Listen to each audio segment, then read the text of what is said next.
Before we begin, Mototelic would like to thank Nissan Pasig for hooking us up with this test unit of the Nissan Almera 1.2 base.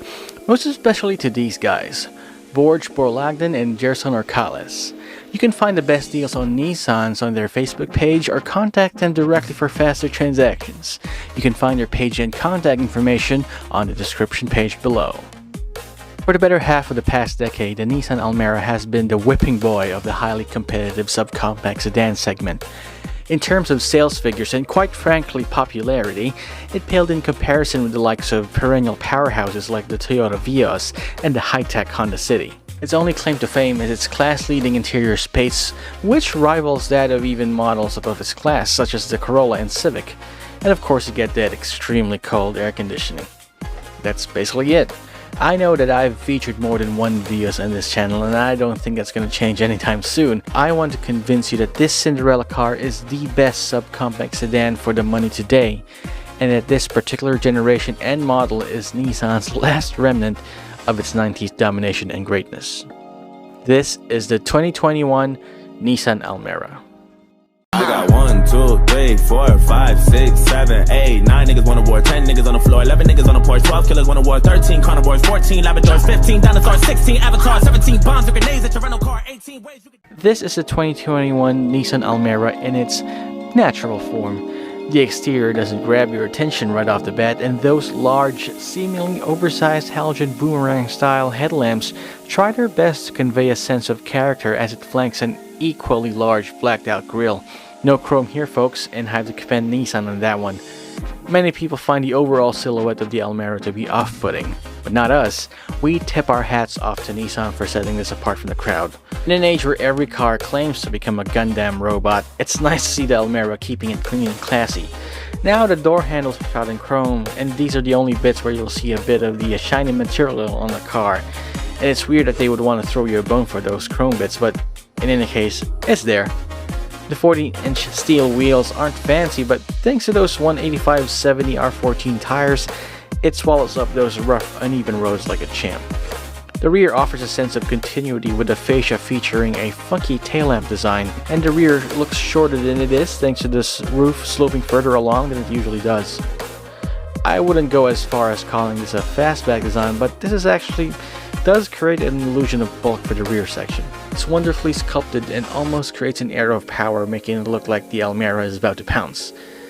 Admittedly, not a lot of car buyers relate to the Almera's overall look, but there's something about it that really intrigues me, like maybe a few personal touches can do wonders for it. Getting inside the Almera is a breeze thanks to its large, wide-opening doors. Being 5'11", I think that many cars in this segment discriminate against me, not the Almera. Getting in and out to fulfill my point A to point B duties are a breeze on this car. Once you get inside, you'll be greeted by a cavernous space, and you'd swear this is a Sentra. It's even roomier than the previous Sentra N16. Remember that car? Whenever I flag the taxi down, I always wish it was a Nissan Sentra for its spaciousness and soft ride. And the Almera actually doubles down on all of this. While most cars claim to seat 5 in relative comfort, this one does it in the absolute sense of the term, and you can fit 3 of me in the back with no problems.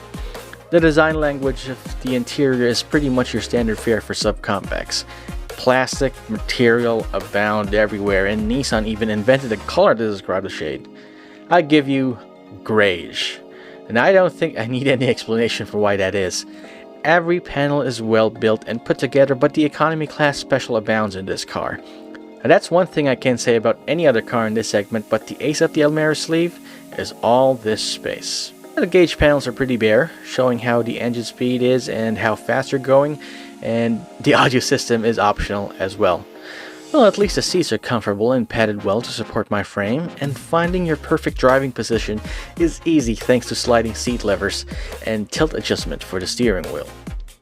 Under the hood, you get Nissan's tried and tested HR12DE engine. It's a 3-cylinder 1.2-liter dual overhead cam engine, making a respectable 80 horsepower and around 110 Nm of torque. On paper, you would think that's not a lot of power. You would have thought correct, but thanks to the 3-cylinder DOHC engine and the close ratio 5-speed manual transmission, you can find yourself pleasantly surprised that the off-the-line acceleration is quick and can even give 1.3-liter VSS a run for their money. Now, fuel economy is great as well, giving you around 10 kilometers per liter in heavy city traffic, and highway runs netted us north of 15 kilometers per liter, which is nothing short of amazing in my book. The suspension system betrays your sporty aspirations though, as it runs on the floatier side of the spectrum. What this means though is that it gives the passengers a smooth and comfortable ride, unlike many subcompact sedans that chose a stiffer ride.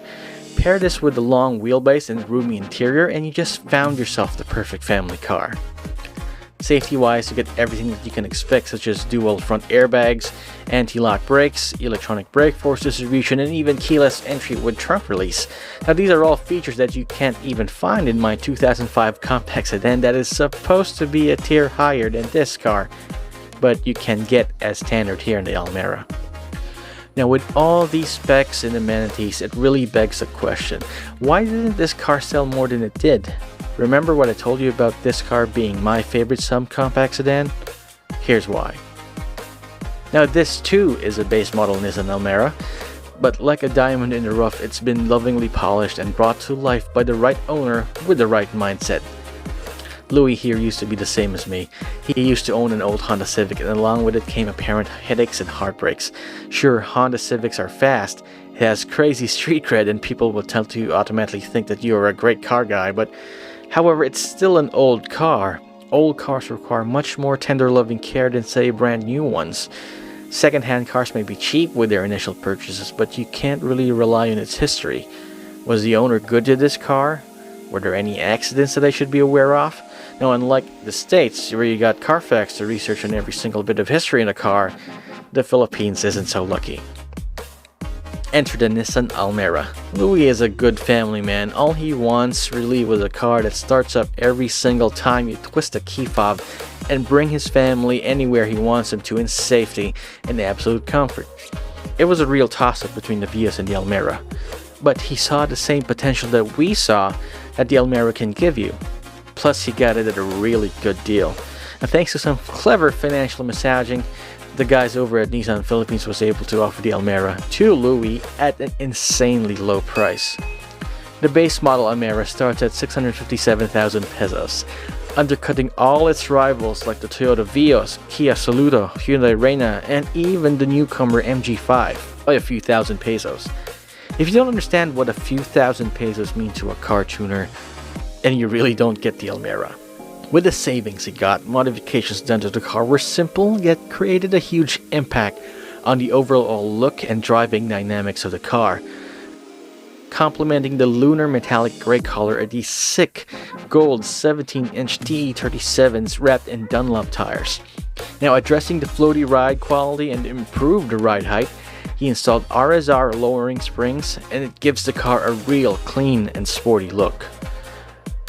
Louis' maturity in modifying cars is evident with these two basic setups. As we've earlier mentioned, if you were to invest unlimited modification aspects on your car, nothing is more impactful than suspension and handling. And thanks to those wheels, springs, and mags, you've got a car that can both serve you well on your commute and turn heads and gain cred as well. This time, as we filmed the car, I can't help but notice the different looks we started to get. It was a mix of admiration and confusion. The third rule of acquisition is to never spend more for an acquisition than you have to. And with making a major purchase in the Philippines, such as a car, this can never be any truer. See, Louis knows about his priorities. Sure, Toyota has its well-renowned reliability in tow, and the Vios and City can hold their second-hand market value even better. But these are all future speak. Any car guys like Louis can never buy a car thinking, what can I get for with this car? It's always about what can I do to make this car even better. He doesn't need a car that he thinks will sell well in the future.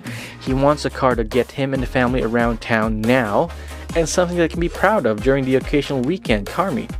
Something that starts every time he wants it to and will never give him any headaches for at least the better part of the coming decade. Why would you have to follow the crowd or follow the advice of some random internet guy? If it suits your budget and your vision, nothing should stop you from making that purchase. This Nissan Almera, for the first month of 2021 is my favorite subcompact sedan. Use that information as you wish. You might find other cars to be more exciting, but you just have to ask yourself, are you spending more than you really should?